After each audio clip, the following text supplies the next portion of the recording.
আবার বলতেছি এটা হচ্ছে ডি মর্গানের উপপাদ্য। আমরা কি করব বলেন তো, a plus B whole bar is equal to কি হবে, এবার ডট বি বার, আর a dot B whole bar is equal to a bar plus B bar. তাহলে প্লাসের উপরে বার আসলে প্লাসটা কি হয়ে যাবে, ইনটু, আর এই ভারটা কি হবে, আলাদা আলাদা কি হবে, আলাদা আলাদা সবার উপরে চলে যাবে। তো এই দুইটা একটা আরেকটার বিপরীত। এটা হচ্ছে কি বলেন তো, ডি মর্গানের উপপাদ্য, বলেন ডি মর্গানের।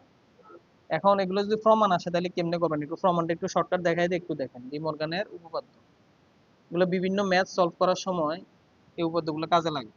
আর আমরা এরপরে শিখবো বুলিয়ান অ্যালজেব্রা, খুবই শর্টলি শিখবো, আমাদের কাছে সময় নেই। আচ্ছা দেখেন, প্রথমে এক নাম্বারটা প্রমাণ করি। এখানে কি আছে, এ আর B.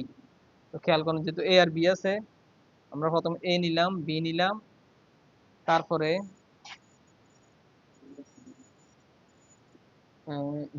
A not be not নিলাম, তারপরে এ প্লাস বি একটা নিতে হবে, এরপরে লাস্টে এ প্লাস বি হোল বার, মানে হচ্ছে এটা নিলাম, আর আরেকটা হবে এ বার ডট বি বার। এখানে যতগুলো আছে সবগুলো আলাদা আলাদা এরকম প্রথম এ আর বি নিতে হবে, এটা হচ্ছে ইনপুট, এ আর বি নিতেই হবে আপনাদের, ঠিক আছে? এটা কি বলেন তো, ইনপুট। ইনপুট গুলো অবশ্যই নিতে হবে। তারপরে দেখবেন এখানে কতগুলো জিনিস আছে, যেমন এ বার আছে, বি বার আছে, তো এবার বি বার নিলাম। এবার আসেন, এ প্লাস বি আছে, এ বার বাদ দিলে এ প্লাস বি, এ প্লাস বি নিলাম।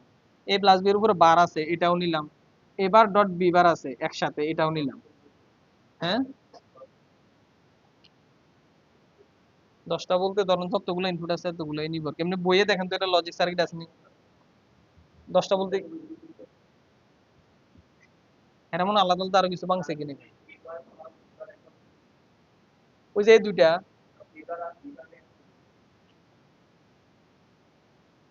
এবার আর বিবার কেন যোগ করবো, এখানে তো এই জায়গার মধ্যে তো নাই।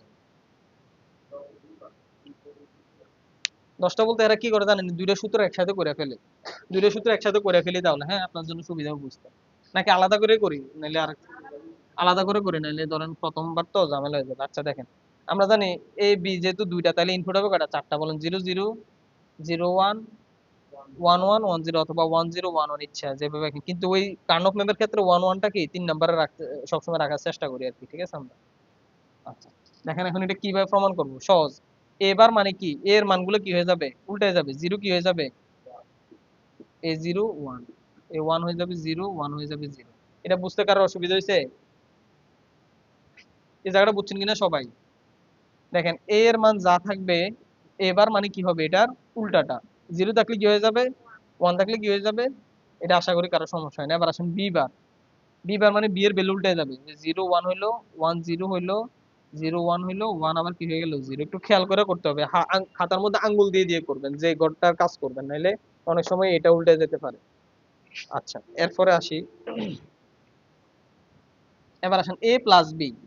তাহলে এগুলোর দিকে তাকানোর দরকার নেই, এখন এই দুইটারে কি করবো, আমরা যোগ করবো। বলেন জিরো জিরো যোগ করলে কি হয়, জিরো। জিরো ওয়ানে যোগ করলে কি হয়, ওয়ান জিরো যোগ করলে কি হয়, ওয়ান ওয়ান যোগ করলে কি হয়। এবার বলেন, ওয়ান ওয়ান যোগ করলে কি হবে। দেখেন ওয়ান ওয়ান যোগ করলে কিন্তু টু হয়, ঠিক আছে, কিন্তু এখন টু এর বাইনারিতে কিভাবে লেখেন, ওয়ান আর জিরো। তাহলে আমরা এই ওয়ানটাকেই নিব। ওয়ান ওয়ান যোগ করলে এখানে বইয়ে কি রাখছে দেখেন তো, ওয়ান রাখছে না, গুণ করলো ওয়ান, যোগ করলো ওয়ান, তাহলে এটা একবার এটা হাতে থাকবে, তো এটা হাতে, এটা যেহেতু জিরো, এটার দামও নেই। তাহলে আমরা এ প্লাস বি এর মানগুলো পাই গেলাম। এখন আমাদের কাছে এ প্লাস বি হোল বার চাইছে। আচ্ছা দেখেন, এ প্লাস বি তো আমাদের কাছে আছে, আছে না? হোল বার মানে কি, মানটা কি হয়ে যায়, উল্টা, তাহলে জিরো কি হয়ে যাবে, ওয়ান। দেখেন একদম ইজি, ওয়ান জিরো হয়ে যাবে, ওয়ান আবার জিরো হয়ে যাবে, ওয়ান আবার জিরো হয়ে যাবে। এতটুকু সবার বুঝে আসছে কিনা বলেন? আচ্ছা তাহলে আমি শেষ করে আবার প্রথম থেকে বলবো আর কি, হ্যাঁ। এখন আসেন এবার ডট বি বার। এখন আমরা এবার বি বার বের করছি না, এখন এই দুইটাকে শুধু কি করতে হবে বলেন তো, গুণ করতে হবে, কারণ আমাদের কাছে এবারও আছে এখানে, দেখা যায় এবার আছে এখানে, বি বারও আছে এখানে। এখন দুইটারে কি করতে বলছে, শুধু গুণ করতে বলছে। তাহলে এক আর এক গুণ করলে কি হয়, এক আর জিরো, জিরো আসলেই, জিরোর সাথে যে কোনো কিছু গুণ করলে কি হয় আমরা জানি, জিরো হয়ে যায়। তাহলে এটাও জিরো হবে, এটাও জিরো হবে, সবগুলো জিরো। একটু খেয়াল করে দেখেন তো, এই দুইটা একরকম হয়ে গেছে না?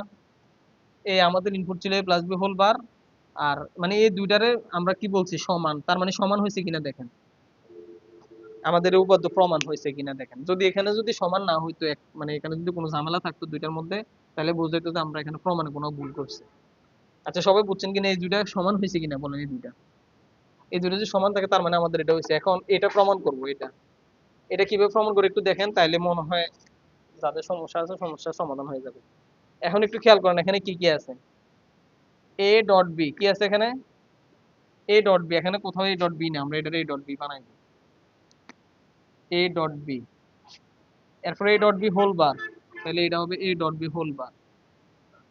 এখানে আছে এ বার বি বার, এবার বি বার আমাদের কাছে আছে, এবার এই দুইটার মাঝখানে যোগ, তাহলে এখানে জাস্ট একটা যোগ দিয়ে দিলেই হয়ে গেল। এখন আমরা এটি চেঞ্জ করব, এগুলো সব চেঞ্জ হবে। হ্যাঁ,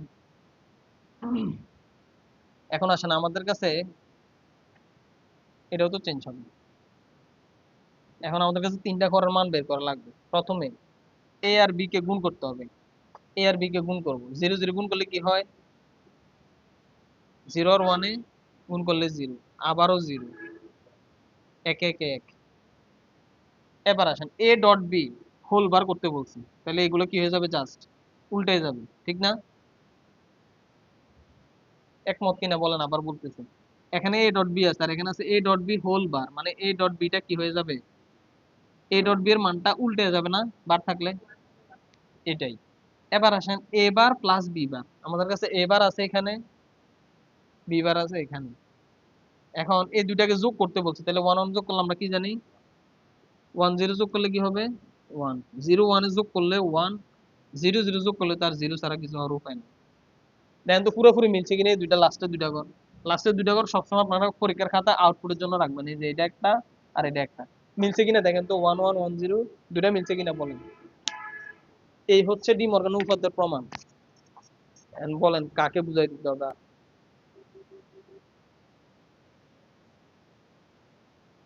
আরে ভিডিও দেখেন হচ্ছে কিনা ঠিকঠাক মতো, লাস্টে এখানে বোঝা গেছে কিনা। আচ্ছা, তাহলে ডি মর্গান উপপাদ্য যখন প্রমাণ করবেন, তাহলে আপনারা যেটা করবেন, খাতার মধ্যে দুইবার এভাবে আঁকা তো সম্ভব না, আপনারা একই সাথে আরো দুইটা ঘর বাড়াইয়া এই দুইটাও নিয়ে নিবেন, এই দুইটাও নিয়ে নিবেন। এরপরে একবার দেখাই দিবেন যে এই যে দুইটা সমান হয়েছে, আবার লাস্টে যে দুইটা আসবে এটাও সমান হয়েছে, তাহলে ডি মর্গান উপপাদ্য কি সত্য। যখন দেখবেন যে এই এই সারিটার এই সারি, সরি এই কলমটার এই কলমটা যখন মিলবে, তখন বুঝবেন যে আপনার উপপাদ্য কি প্রমাণিত, ঠিক আছে।